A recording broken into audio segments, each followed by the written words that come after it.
I don't like him. I have to be more confident. I don't appreciate when you give me silent treatment every time after we have a fight. No, I don't value. I'd appreciate if you wouldn't. Wait a minute.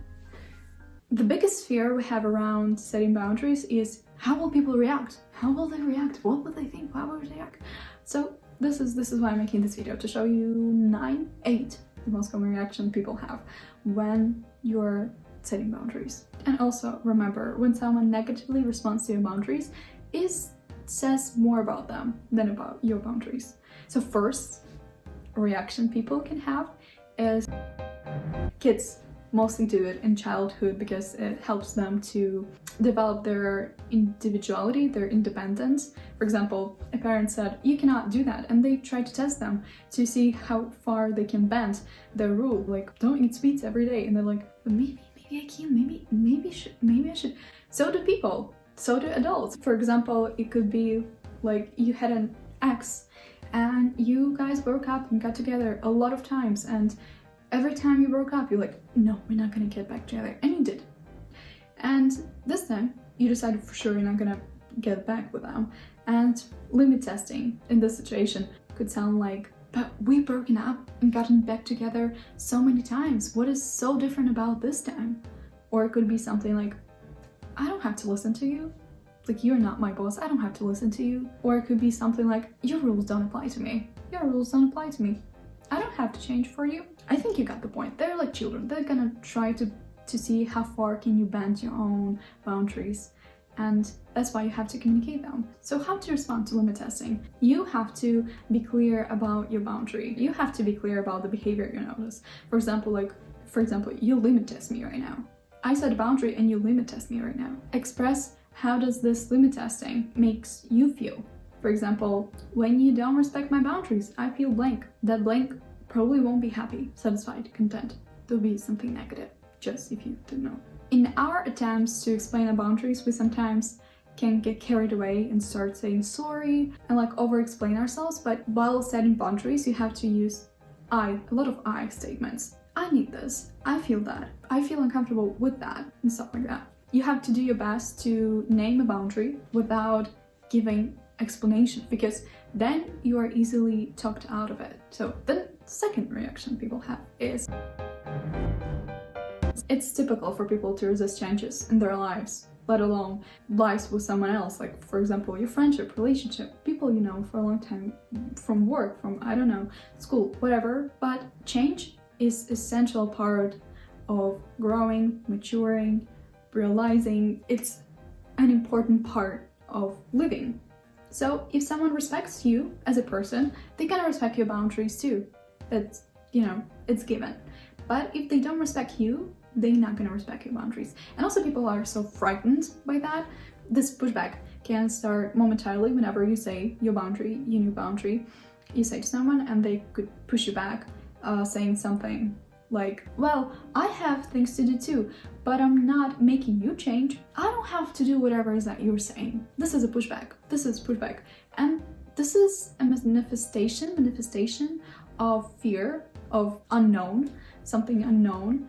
And they're like scared of an unknown because your whole life, your whole relationship you had with them, you like acted the one way. And if they are not respecting your boundaries, probably they're not growing and maturing as you are. And they could start perceiving you as a different. That's why they are so threatened by your boundary. Different. But different is not a bad word. Different doesn't mean bad. People mostly mistake it for bad. So they just basically scared and uncomfortable, and they want to make you lower your boundary or just forget about it, just so they would feel comfortable and like old times, good old times, But this is how you can respond to someone who's pushbacking you or pushbacking you, okay. You have to acknowledge that you've heard that person concern. For example, your boundary could be, I'm not drinking anymore, so I'm not gonna go to clubbing with you, whatever. And you have to acknowledge that, oh yeah, I've heard your concern about that we hang out less, that we actually did, but we can find new ways to hang out, Or you could say, thank you for your concern, but I'm proceeding with my boundary. It still makes me uncomfortable and I don't want to do that, but thank you for your concern. You have to respect my boundary. I respect your concern, but you have to respect what makes me uncomfortable. Third reaction is the most mature one. You don't like something, ignore it. It's not mature, I'm kidding. None of this 3 reactions are healthy ones, if you haven't noticed. Like, none of them are. When people ignore your boundaries, that could be a passive-aggressive way of them acting like they didn't hear them, you know? It's pretty obvious to see if people ignore you. For example, you can say to someone, oh, I'm quitting drinking and, you know, trying dry January or whatever, it's February, it doesn't matter. And like setting boundary, and they like, okay, sure. And then you like text them or call them and they don't respond to you. And they are, for example, you had plans, you made plans before that and they canceling those plans or just not showing up. But they are in touch with your other friends, you know? It's ignoring, basically. Mature? No. And when your requests are ignored, resentment can build over time, which leads to mutual decline of respect in a relationship. So it's very important to communicate your boundaries clearly and outright. How to respond to when someone ignores your boundaries. You can restate your boundary. You can ask that person to repeat back to you what they understood your boundary is. You can stress the importance of moving forward. For example, I need this in a future situation also. And also react immediately to when you see other person violating your boundary and neglecting them. Because of your inaction, people are just gonna forget about your boundary. And because if you don't respect your boundary, why should I? So just act immediately. And if people don't get that, like from a lot of conversation, a lot of talks, a lot of, I don't know, same repetitive things, then just say, hey, this is really working out because you're not respecting me, so door is there for you. You can walk out. Fourth one is, because if you used to be okay with certain things, like you used to be okay with drinking alcohol or smoking or going clubbing every weekend, and all of a sudden you change, people are like, why? What happened? Why did you do that? Why? How? What happened? You know, they start questioning you. For example, you have a friend to whom you always said yes, and all of a sudden you like decide to set boundary and you're like, no, I can't do that.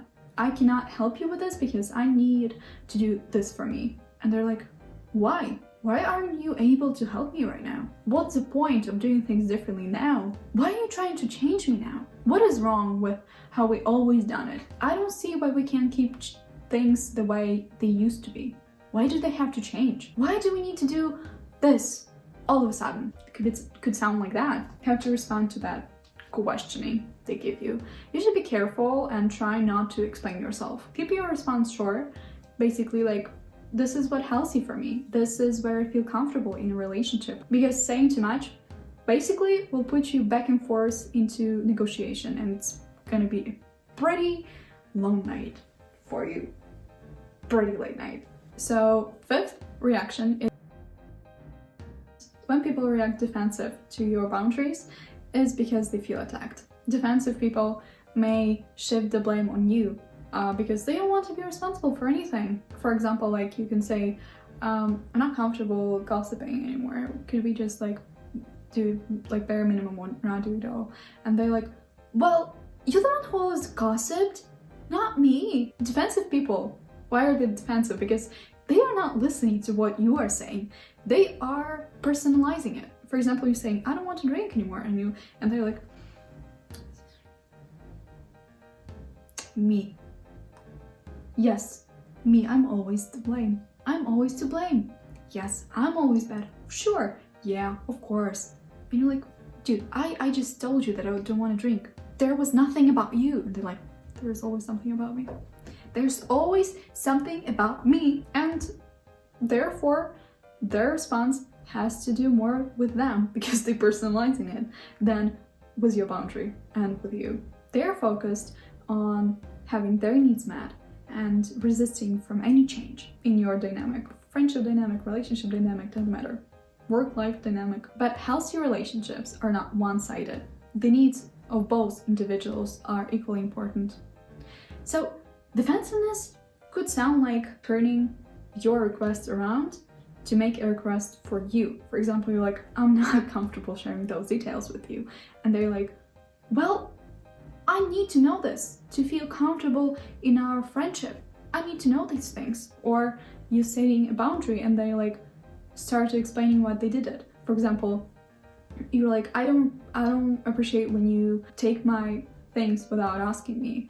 And they're like, well, you weren't using it anyway, so we've been like, why should dust collect over it? I thought I might use it, you know? It was just laying there, no one was using it, it was lonely.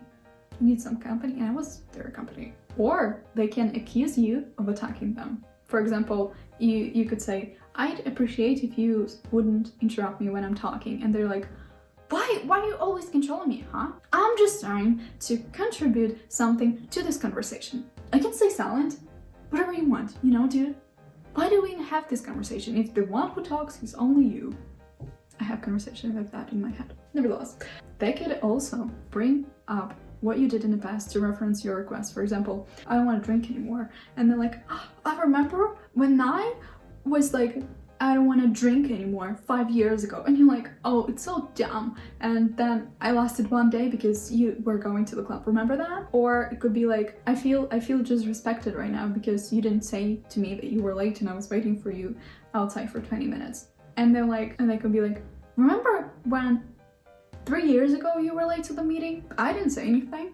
Or are you saying right now something? Huh? That's not normal. That's not how I'll say. So I have a little list here. How to respond to someone who is defensive about the boundaries that you set. Make it about yourself, not them. Use I statement. Talk about one issue at a time. Don't talk about old issues with a person while stating your boundary, because you know what's gonna happen? They're gonna bring up the past to reference to your request. Okay, use feeling words, such as when you blank, I feel blank.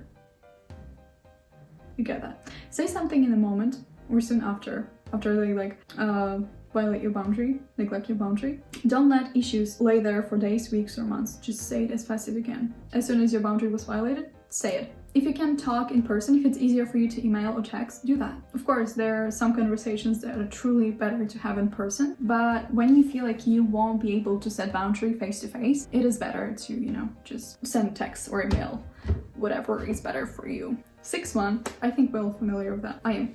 6-1. Such mature people do that. Okay, ghosting. Interesting. Again, people that use ghosting are passive-aggressive as those who ignore. You know that this is an unhealthy way to respond to someone's boundaries. Ghosting could happen like right away when you made your boundary, or a few days later. They like ghost you. They don't ignore you, they ghost you. They like, see ya. How to handle ghosting. You can send a precise email or a message that you notice the behavior of theirs lately. People are likely to respond because they don't want to seem sad when they actually are. Human psychology. Heavy stuff. You should also express how them ghosting you makes you feel, and you can also say some concerns about your relationship. And if you don't receive a response, you have to remind yourself that it's not about your boundary, it's about them interpreting that situation, how they see that in their head. Sounds fun. Silent treatment is, you may ask yourself like, why are you smiling? Or you may not ask yourself, why am I smiling every time I read this? Because I remember people who've done it to me. And like, it's funny. Grow up. Okay, so silent treatment is different from ghosting and ignoring, because silent treatment, people just give you short answers whenever you just like, you know, short answers. The whole difference is they give you short answers. They're like, are you upset? No. They could answer to your phone calls and text, but rarely. But if they do, they're like, no, yes, no, I think about that. Okay, bye, I'm busy. So basically, you can handle silent treatment as you would ignoring and ghosting. Just send a text or talk to them in person, whatever is more comfortable to you. How you feel, how that made you feel, them giving you a silent treatment, smile treatment, or silence. And the last reaction people can have when you set your boundary. Do you hear that? Not toxic response. Acceptance. One healthy response. Because if people respect you, they respect your boundaries. They don't have to like your boundaries. They don't have to agree with your boundaries. They have to respect that. They don't have to question it. They don't have to like, let's play a little game. Why are you trying to do this? what made you do this? No, they're like, you're not comfortable with that? Okay, sure. So setting boundaries is super important to look out for yourself and have healthy relationship and take care of yourself. Basically showing self-care. Setting boundaries is basically self-care. When people react in different ways to your boundaries is totally normal. And understanding what those reactions might be and what they mean and how to work with them, how to respond to them is an amazing knowledge that will help you to stand up for yourself whenever you have your boundaries neglected or violated. That's all I have for today. I hope you like this video. I hope you're not sick of my voice, because I am. I hope you have a lovely day, evening, morning, week, month, year, your life, whole life. I'm not saying goodbye, I'm simply saying see you later.